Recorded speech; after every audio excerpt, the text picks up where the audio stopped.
As an adult learner of English, I know that you are learning English for a particular purpose and that your time and money is valuable. You might be wanting to move to an English-speaking country, you might be wanting to work internationally in English, whatever it is, but your time and money is valuable and you want to study English in the most effective way possible. So in this video, I'll be sharing with you my top tips and strategies for building the most effective English study routine so you can get those results in the fastest way possible, achieving English fluency so you feel confident communicating in English in work, that you're taken seriously, and that you achieve that career success that you've always dreamed of in English. So before we get into the video, my name is Ruth Whittle. I'm the founder of English for Change, helping you build a confident voice in English so that with better English you can achieve your dreams and goals. And I particularly help legal and policy professionals to help them express themselves better in English and make an impact in their work. So let's get into the video. The first thing I want to say is that motivation is something that we shouldn't rely on. We shouldn't just think of being more motivated or even more disciplined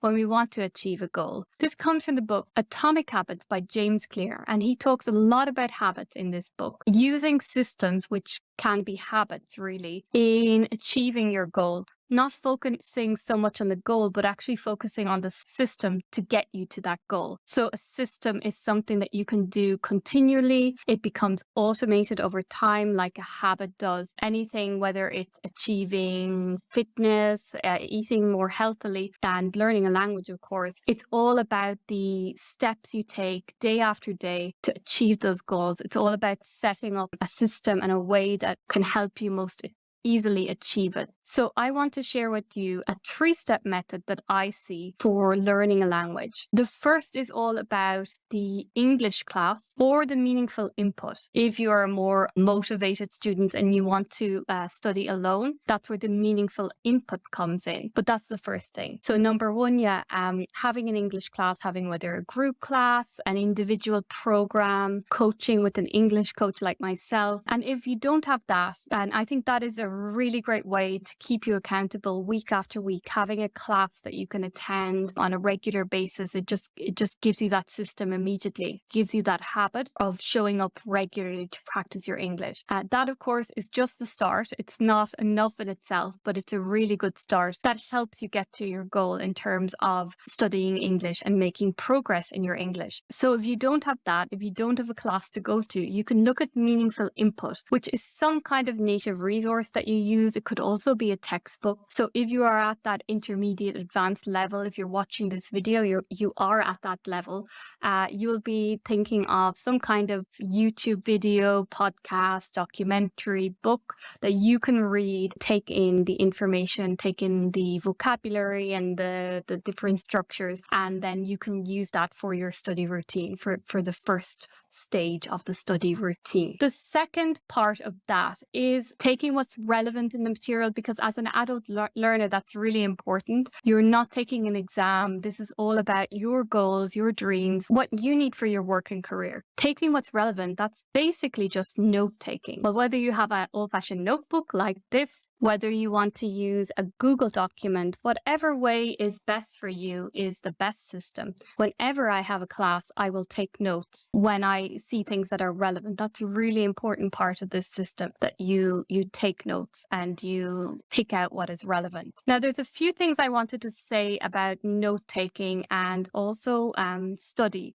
which is the next part of that. So you take the notes in whatever way you want. But I would definitely encourage going towards digital. So using an Excel spreadsheet is something that I've tried to switch my students over to most recently, because it's really useful to have that copy electronically that you can have anywhere. You can have it on your phone, you can have it on your computer, and it's a really good reference point. You can also do other things with that I'm going to explain in a moment. So this stage is about taking the notes, capturing what's important and relevant, and then let's go on to the next stage, which is really, really key. And many students, many people, many language learners forget this point, including myself, but it is key if you're going to retain the information you need, really get the most of your time and money from the language classes you attend, or even the input and the kind of English material that you're using if you go on to this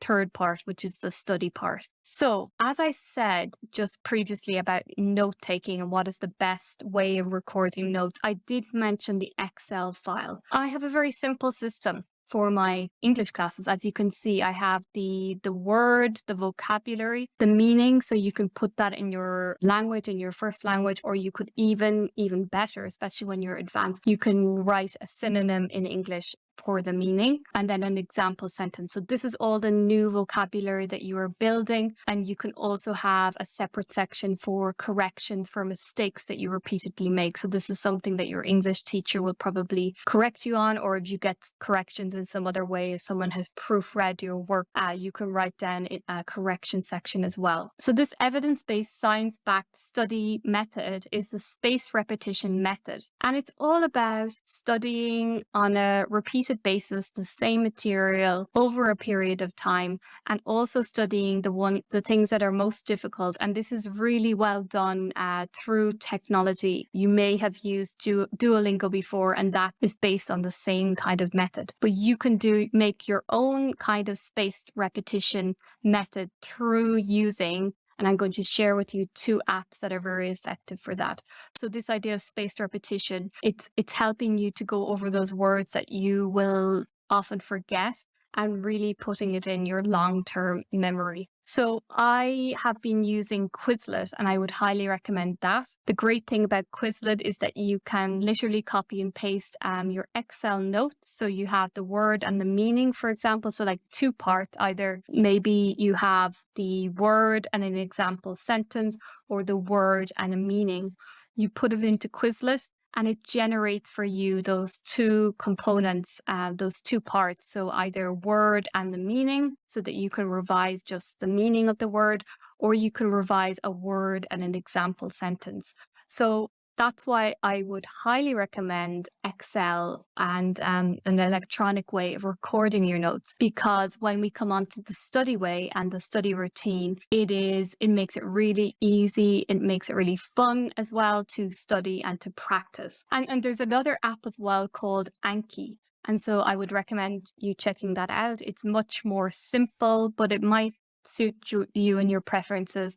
They are both available on free versions. This is not a sponsored video either, but I highly recommend it as an English language teacher. There's 2 minor points, and these also come from the Atomic Habits books. I think it's really interesting to put them in as well. In terms of our habit and our system, so I spoke about the language lesson that we have, or the meaningful input. So that's the first part of our study routine. Then we have the note-taking, choosing what's most relevant for us to learn and to remember. And then thirdly, we have the memorizing part of that. So what I would say is that we really need to reduce the friction, reduce the difficulty for implementing those habits, or for actually doing the habits. A big thing with using note-taking electronically is that it will be on your smartphone.